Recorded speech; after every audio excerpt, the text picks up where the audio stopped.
kabisa, kila wakati mnapoleta hii mada ya Matiang'i na Mheshimiwa William Samoei Ruto, mimi nashikwa na uoga. Nashangaa leo hii Wakenya tumesahau yale maneno ambayo Mheshimiwa Matiang'i alitufanyia. Matiang'i huyu mmoja ambaye alienda akatufungia televisheni tusione televisheni, leo hii mnakuja kusema ni mzuri.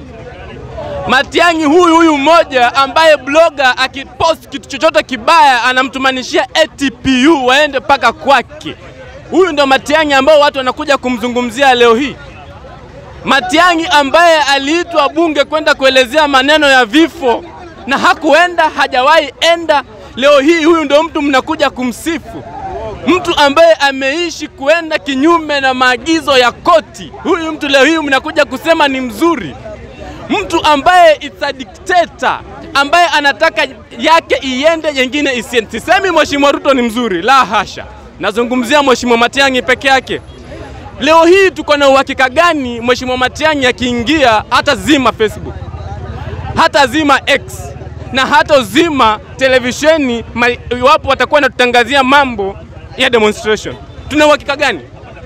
Tuna uhakika gani tukichora Mheshimiwa Ruto kama cartoon Mheshimiwa Matiang'i atatushika? Tuna uhakika gani chini ya uongozi wa Mheshimiwa Matiang'i abductions zitaisha, ilhali aliongoza abduction chini ya uongozi wa Mheshimiwa Uhuru Muigai wa Kenyatta? Hadi wa leo hakuna familia ambayo imepata haki kwa sababu ya huyu mtu mmoja Matiang'i. Matiang'i is a danger to our country. Matiang'i is a danger to our constitution.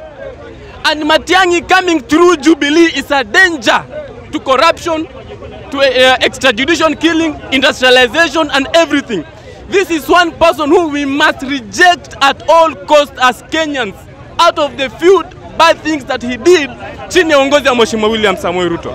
Na yani chini ya uongozi wa Mheshimiwa Uhuru Muigai wa Kenyatta. Nikikuja leo hii mimi naomba wa Kenya msubiri hadi mwaka 2026 wakati viongozi watakuwa wameingia kwa barabara wanatupatia sera zao. Maraga ameingia, Omtata ameingia, Morara ameingia, Raila and Ruto wote wameingia, watupe sera zao. Lakini Matiang'i